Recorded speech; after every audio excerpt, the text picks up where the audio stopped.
अस्सलाम वालेकुम dear aspirants, welcome to our YouTube channel educate yourself. उम्मीद है आप सब लोग खैरियत से होंगे और हमारे लेक्चर्स को फॉलो कर रहे होंगे। आज हम देखेंगे थॉमस हॉब्स की फ़िलॉसफ़ी, इनका बैकग्राउंड और इनकी फ़िलॉसफिकल जो भी पॉइंट ऑफ व्यू था रिगार्डिंग स्टेट।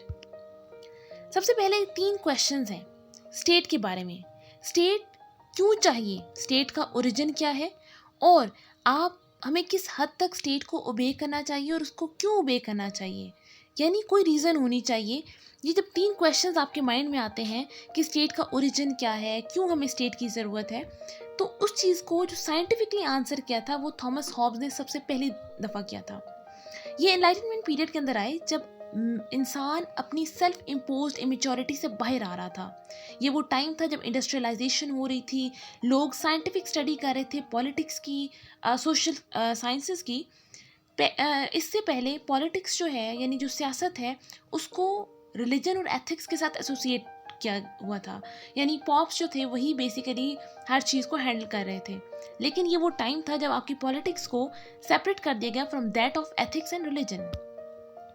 थॉमस हॉब्स का टाइम पीरियड है 1588 से लेके 1679 तक। And what he did, what Newton did to physics, Hobbes wanted to do the same for the political theory. वो कहते थे कि हमें ऐसे लॉज डिस्कवर करने चाहिए जो एक्सप्लेन करें ओरिजिन ऑफ स्टेट को and reason for our obligations to state, यानी हमें अपनी स्टेट को क्यों ओबे करना चाहिए, उसकी क्या रीज़न है और किस हद तक ओबे करना चाहिए। इसके कुछ लॉज जो हैं उनको डिस्कवर करना वो चाहते थे। हॉब जो थे, हॉब्स बेसिकली इंग्लैंड में पैदा हुए और उन्होंने ऑक्सफोर्ड में स्टडी किया and he had been a tutor to the royal son of Cavendish family, William Cavendish. अब यहाँ पे इस चीज़ को एक्सप्लेन करने की वजह क्या थी, ताकि आपको बैकग्राउंड समझ आए कि ये रॉयल फैमिली के साथ एसोसिएटेड थे, क्योंकि उनके रॉयल सन जो थे विलियम कैवेंडिश उनके ये ट्यूटर रहे थे। इसी वजह से ये मोनार्की को बहुत सपोर्ट करते थे, यानी बादशाहत को। उस टाइम के ऊपर एक इंग्लिश सिविल वॉर शुरू हो गई 1642 से लेके 1651 के दरमियान में, और बड़ा एक क्योटिक सिचुएशन आ गई इंग्लैंड के अंदर।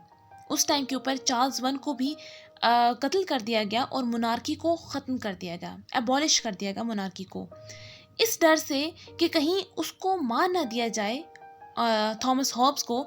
थॉमस हॉब्स फ्रांस की तरफ चले गए। अब इंग्लिश सिविल वॉर जो थी वो बेसिकली फाइट थी for political authority.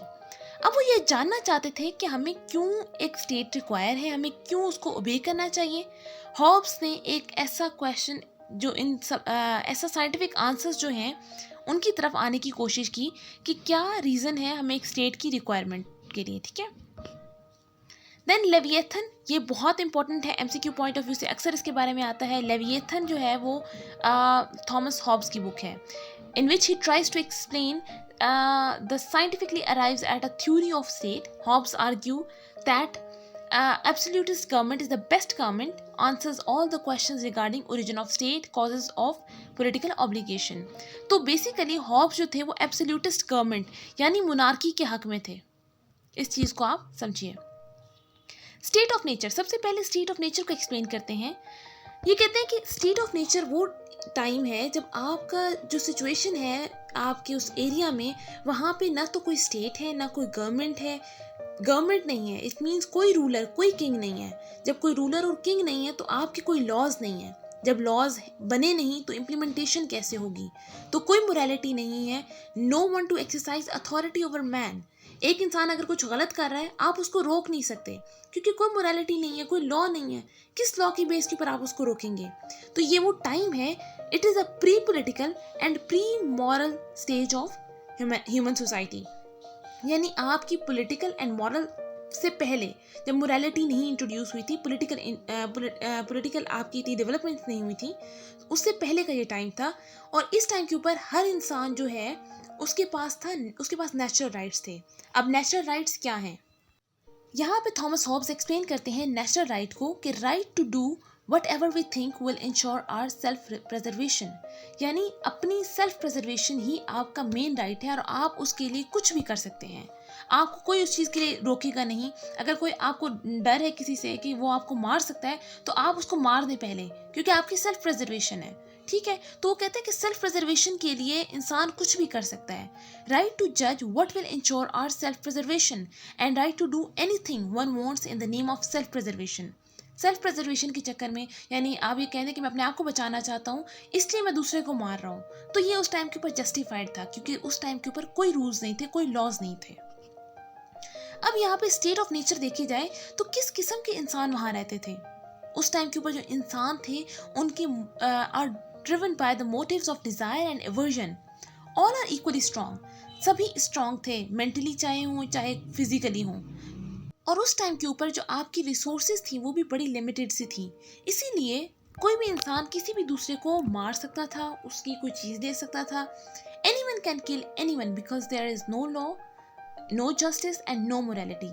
People are selfish, insecure, quarrelsome but rational. ये है उस टाइम के ऊपर लोगों की सिचुएशन कि उस टाइम के जो लोग थे वो खुद गर्ज थे, इनसिक्योर थे, उन्हें डर लगा रहता था, इसीलिए वो हर वक्त वॉर की सिचुएशन में रहते थे, लेकिन रैशनल थे, उनके पास रीजनिंग थी. अब यहाँ पे देखा जाए तो state of nature is a war of every man against every man in which the life of man is solitary, poor, nasty, brutish and short. In this situation, there can be no morality, justice or civilization.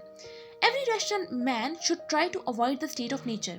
अब यहाँ पे जो rational man है, बेशक वो selfish है, insecure है, मगर वो हर कोशिश करेगा कि इस स्टेट ऑफ नेचर को अवॉइड करे.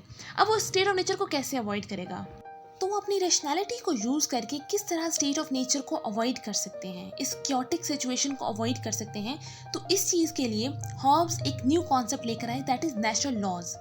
कुछ अब लॉज भी डिफरेंट टाइप्स के होते हैं. कुछ ऐसे लॉज हैं जो अल्लाह ने बनाए हैं और वो होली कुरान या किसी भी रिलीजियस स्क्रिप्चर के अंदर रिवील्ड है.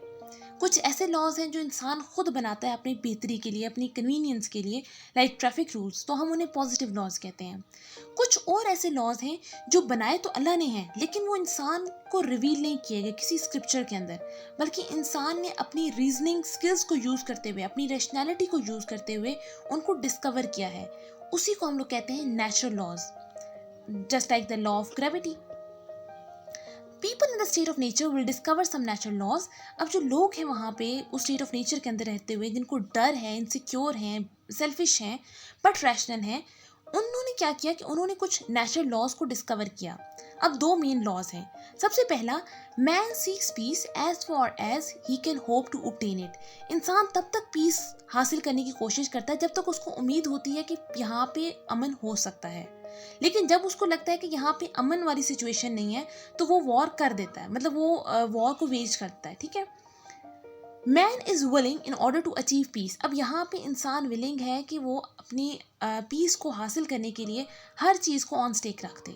ठीक है, lay down his right to do all things and be content with as much freedom in relation to other men as he would allow other men against himself. यहाँ पे भी ये चीज़ consider करने वाली है कि इंसान अपने तमाम राइट्स, हर चीज़ जो है उसको ले डाउन कर देगा और जितनी फ्रीडम दूसरे को वो दे रहा है अपने अगेंस्ट, खुद भी उतनी ही फ्रीडम इंजॉय करेगा. अब सेकंड जो नेचुरल लॉ है, यही बेसिस है सोशल कॉन्ट्रैक्ट की. सोशल कॉन्ट्रैक्ट बेसिकली क्या है? It is an agreement among the all rational individuals in state of nature to establish a government which is sovereign and bring people out from the chaos and lawlessness of state of nature.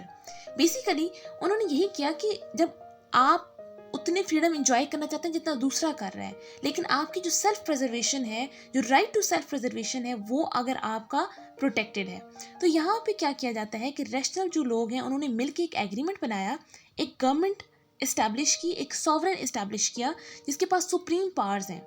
अब आगे हम देखेंगे उसकी powers क्या हैं, ताकि वो लोगों को इस क्योस से बाहर निकाले, इस लॉलेसनेस वाली सिचुएशन से बाहर निकाले जिसके अंदर कोई मोरालिटी नहीं है, कोई रूल्स नहीं है, कोई लॉज नहीं है. अब सोशल कॉन्ट्रैक्ट है क्या? People decide to give up all their natural rights except the right to self preservation.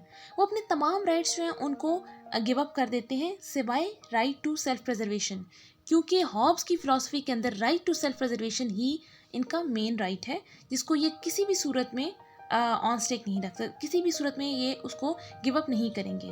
People establish an all powerful authority called sovereign to control and regulate their life. एक ऐसा sovereign जो उनकी life को control करे, regulate करे, और sovereign जो है वो एक एब्सोल्यूट मोनार्क हो, but the justification of his authority is the social contract. अब यहाँ पे सॉवरेन क्या है? सॉवरेन आपकी लाइफ को सिक्योर करेगा, आपकी प्रॉपर्टी को सिक्योर करेगा, लॉ एंड ऑर्डर लेकर आएगा, जस्टिस लेकर आएगा, मोरालिटी लेकर आएगा। कोई भी बंदा उठ के दूसरे बंदे को कत्ल नहीं कर सकता, उसकी प्रॉपर्टी के ऊपर कब्जा नहीं कर सकता, बल्कि लॉज होंगे जिनको हर कोई फॉलो करेगा। यहाँ पे कुछ पावर्स हैं सॉवरेन की। जो सॉवरेन है वो लॉज बना सकता है, उसको इन्फोर्स कर सकता है और उसको अमेंड भी कर सकता है, और अगर लोग उसको नहीं मानेंगे तो वो फोर्स भी यूज़ कर सकता है। लेकिन अब यहाँ पे ये समझने वाली बात है कि जब लॉज सॉवरेन बना रहा है तो इट मीन्स कि सॉवरेन ही है जो standards of good and evil इसको डिसाइड करेगा। क्या चीज़ सही है, क्या चीज़ गलत है, इसका डिसीजन जो है, जो जिसने इस चीज़ को बताना है कि ये चीज़ ठीक है, ये चीज़ गलत है, और उसके अकॉर्डिंग लॉज बनाने हैं, ये गवर्नमेंट का काम है और सॉवरेन का काम है। अब सॉवरेन जो है वो किसी भी फॉर्म में हो सकता है, चाहे वो मोनार्की की फॉर्म में हो, चाहे वो अरिस्टोक्रेसी की फॉर्म में हो, चाहे वो डेमोक्रेसी की फॉर्म में हो। लेकिन हॉब्स जो है वो क्लियरली मोनार्की को प्रेफर करता है, क्योंकि smaller the number of people with power the greater the power and freedom of action of the government. जितनी कम लोगों के पास पावर होगी उतनी ही ज़्यादा पावर और फ्रीडम जो है गवर्नमेंट उसको इंजॉय कर सकती है या उसको यूज़ कर सकती है। लेकिन आप यहाँ पे ये चीज़ समझें कि लॉज आपके बना रहे हैं, इन्फोर्स कर रहे हैं आपके सॉवरेन, लेकिन आपका सॉवरेन के साथ कोई सोशल एग्रीमेंट नहीं है। आप सॉवरेन को कुछ नहीं कह सकते। क्यों? क्योंकि सॉवरेन जो है वो बिल्कुल भी बाउंड नहीं है by the law, because he is the one who creates and enforces law. तो इस हिसाब से देखा जाए तो हॉब्स की इस फिलॉसफी में सॉवरेन को एक्सट्रीम पावर्स दी गई हैं, लेकिन उससे कोई क्वेश्चन नहीं कर सकता, उससे कोई अकाउंटेबिलिटी का कॉन्सेप्ट उसने यहाँ पे नहीं रखा। सॉवरेन चाहे तो किसी को कत्ल कर दे, व्हाटसोएवर, तो सॉवरेन कुछ भी कर सकता है। तो यहाँ पे इस चीज़ को देखा गया। तो सवाल ये आया कि when we can stop obeying the government, किस टाइम के ऊपर हमें गवर्नमेंट को ओबे करना छोड़ देना चाहिए। When the government threatens our lives, तो यहीं पे उन्होंने जवाब दिया कि जब आपकी ज़िंदगी खतरे में है तो आप गवर्नमेंट को ओबे करना छोड़ दें। If the government is going to kill us then we can resist it. Apart from these two situations, in all other circumstances, we have to obey the government for all the goods that it does to us. तो यहाँ पे ये चीज़ याद रखें कि आपने जो state of nature है उससे बाहर निकलने के लिए आप स्टेट की तरफ आए, आपने एक गवर्नमेंट चूज़ की, एक सॉवरेन जो है उसको इस्टेब्लिश किया, और वो सॉवरेन किस फॉर्म में आपका एक सोशल एग्रीमेंट लेकर आए, जिसको हम लोगों ने सोशल कॉन्ट्रैक्ट थ्योरी कही। एंड देन उन्होंने इस क्वेश्चन का आंसर दिया कि हमने तब तक उनको अपनी जो सॉवरेन है, जो आपकी गवर्नमेंट है, उसको ओबे करना है जब तक हमारी लाइफ खतरे में नहीं है, जब तक वो लोग हमारी लाइफ को प्रोटेक्ट कर रहे हैं, हमारे जो राइट टू सेल्फ प्रिजर्वेशन है वो इंटैक्ट है, तब तक आपने गवर्नमेंट को ओबे करना है। आज का लेक्चर यहीं तक था। इंशाल्लाह नेक्स्ट लेक्चर के अंदर हम लोग जॉन लॉक को पढ़ेंगे और फिर हम इनका कंपैरिजन भी देखेंगे। अगर आपको लेक्चर अच्छा लगा हो, इसको लाइक करें, कमेंट करें और चैनल को सब्सक्राइब करना ना भूलें। Thank you so much.